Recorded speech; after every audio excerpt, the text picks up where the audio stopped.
Kia ora koutou, I am the Casual Kiwi, and today we are going to be looking at the inner workings of a Yugioh magic trick that I performed over on the Coalition of Scrubs channel. Now, this video is very much meant to be the companion to that other video, so before you go any further in this video, I want you to head over to the Coalition of Scrubs channel. There will be a link in the card, and go watch that video first, because it's always best, always going into these things blind, because once you know the principles behind it, you can never go back. So this is your warning here. This is my first explanation of a card trick that I have done on this channel, so forgive me if I am obtuse in some of the ways I go about things, but hopefully this will be interesting. But this is your last warning to leave now or forever hold your peace. Go check out that original video over on the Coalition channel. Have you all gone and watched it? Fantastic. Okay, spoilers from here on out.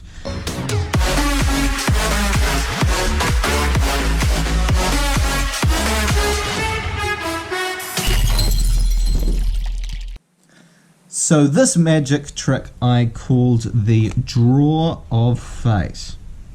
Now the reason I call it that is kind of like fate. To a certain extent you could say maybe events are predetermined. Spell, monster, monster, that's my pattern, so I am the winner of round one. So it's just spell, let's see how we go. We've got another spell, and then we have a monster.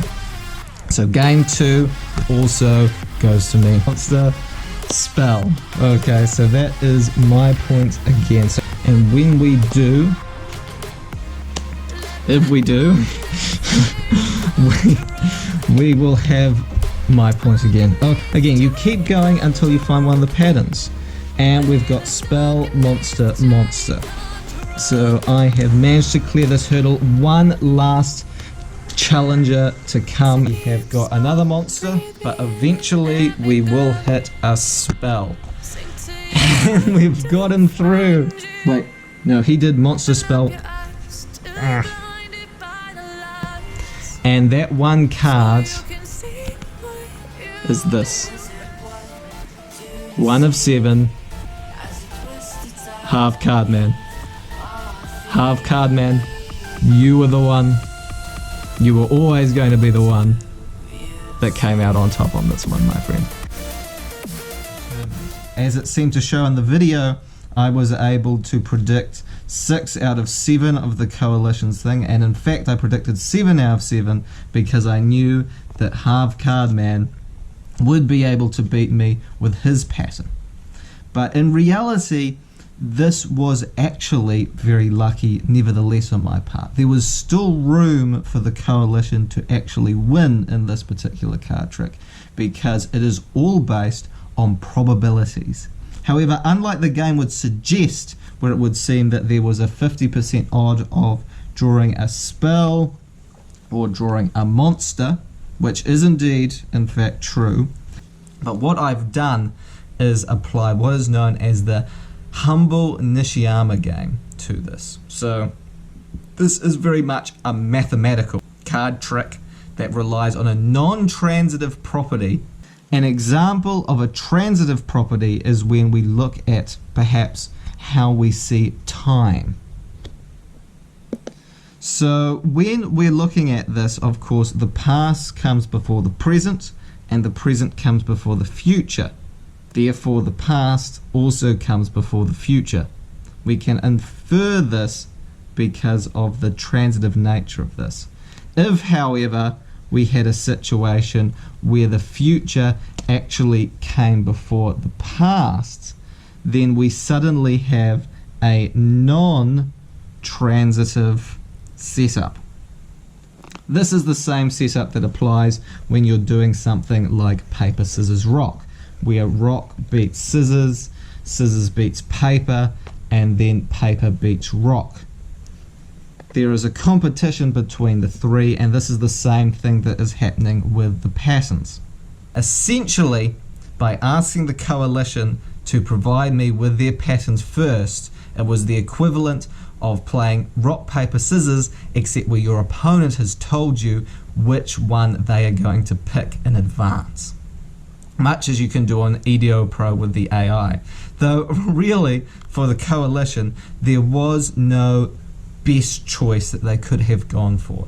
Even though I'm sure From the Deck did try and see which would have the best probability of turning up, ultimately it was what I decided to do after knowing their pattern that really affected things. So, for example, we have Monster, Spell, Monster, chosen by player one of the members of the coalition.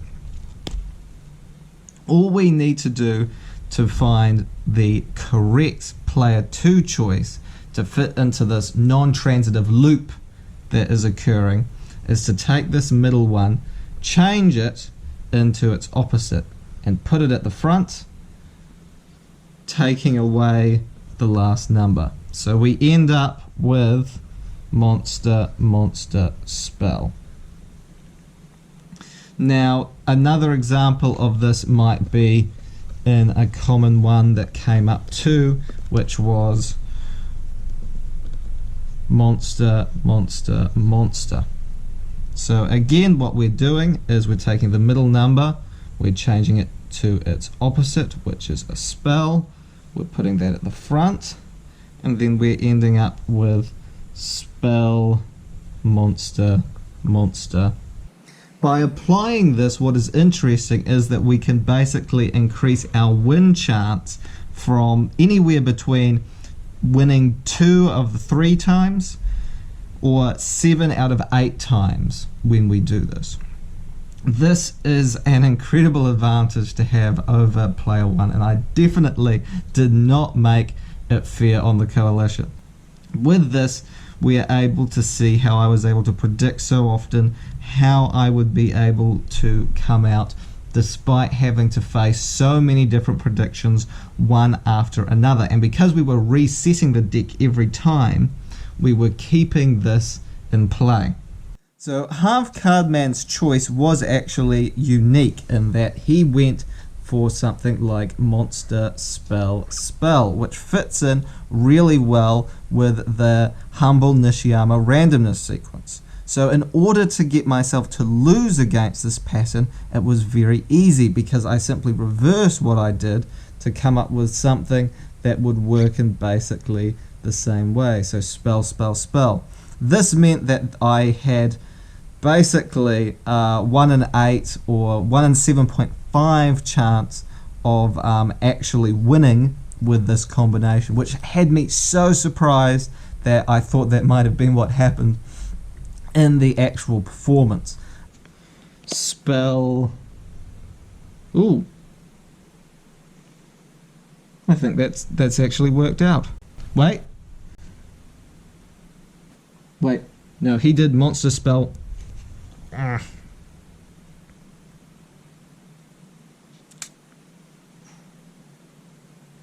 So we've got so I've thought I've won here. I've thought I've gone 3 spells. Actually no, Halves got this one. Monster, Spell, Spell. So I've actually lost this one. Okay. But no, he had been able to beat me with this code because I'd set it up so that he could beat me as easily as possible. With all the other coalition members, because they had sequences like MSM, for example, these did not naturally fit into the sequence where I could guarantee to an extent that I would be able to lose against. I could only do it with Half Card Man because of his particular choice of sequence. For those interested, here are the probabilities involved with the first player's choice and then the corresponding second player's choice, which gives the best odds of success. Something I find really interesting here, oh, and just to note, red, black, red is kind of like from the normal deck of cards, so that's the equivalent of Monster, Spell, Monster. But something I find quite interesting is the theoretical application of this potentially to deck building. For example, you may have a deck which contains a lot of monsters which all have very similar effects, and a whole bunch of spell cards which all have similar effects. And you have a certain combination of cards which gets you into your win condition on the basis of that, ignoring the extra deck. So you could use something like this in order to figure out what probability of combos or what combinations of spells and monsters you're more likely to see in an opening hand, because you're basically drawing 6 cards is exactly the same as excavating 6 cards in this particular trick. As completely theoretical, I haven't got a deck build to showcase today. Maybe something that would line up would be something like Ignites or perhaps Unchained, but it's certainly something worth thinking about.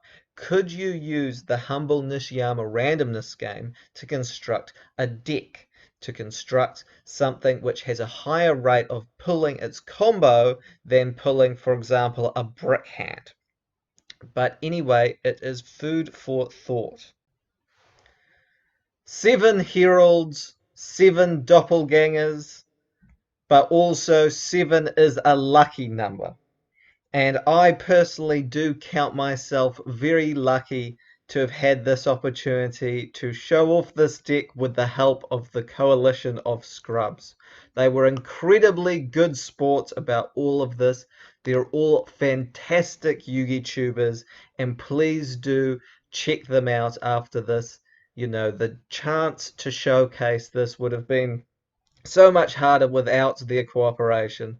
And I really wanted to do this not just to style on my fellow YouTubers, but to kind of give a little bit of a tribute to them as well, because even though at the end of the day it's the draw of fate, it is more of a draw of luck. You know, the probability that any of this would happen and that I would get to know so many different people from around the world through this YouTuber community is astronomical. It is incredible that that was something that has been able to happen. And I am grateful every day to all those people who have been my friends on this platform and who have supported me over my time here. You guys are all fantastic people, and this really was a trick I want to showcase, especially for you guys. And it was part of why I used the deck that I did and chose the trick that I did. So thank you so much, everyone, for your continued support. Thank you all so much for your friendship. Thank you. Ngā mihi and good night.